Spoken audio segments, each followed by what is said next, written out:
மும்பையில் உள்ள ராஜ்பவனில் மக்களின் ஆளுநர் என்று போற்றப்படும் மராட்டிய மாநில ஆளுநர் திரு சி.பி. ராதாகிருஷ்ணன் அவர்களை பல்வேறு முக்கிய பிரமுகர்கள் சந்தித்து பேசினர்.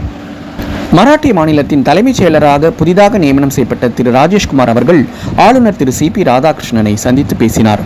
அப்போது அவருக்கு தமது வாழ்த்துக்களை தெரிவித்துக் கொண்டார் திரு சி.பி. ராதாகிருஷ்ணன் அவர்கள். வருமான வரித்துறையின் பிரின்சிபல் சீஃப் கமிஷனர் திருமதி மாலதி ஸ்ரீதரன் அவர்களும் ஆளுநர் திரு சி.பி. ராதாகிருஷ்ணன் அவர்களை மரியாதை நிமித்தமாக சந்தித்து பேசினார். அதேபோல் மத்திய ரிசர்வ் பாதுகாப்பு படையின் மேற்கு பகுதி ஐஜிபியான திரு வீரேந்திர அகர்வால் அவர்களும் ஆளுநர் திரு சி.பி. ராதாகிருஷ்ணனை மரியாதை நிமித்தமாக சந்தித்து பேசினார். மேலும் ராஜ்பவனில் தி ஒன் ஸ்டாப் சென்டர் மற்றும் ஆதிசக்தி அபியான் திட்டங்களை அமல்படுத்துவது குறித்த ஆய்வுக் கூட்டம் ஆளுநர் திரு சி.பி. ராதாகிருஷ்ணன் தலைமையில் நடைபெற்றது. இந்த கூட்டத்தில் மாண்புமிகு அமைச்சர் அதிதி எஸ் தட்கரே மற்றும் முக்கிய அதிகாரிகள் பலர் கலந்து கொண்டனர்.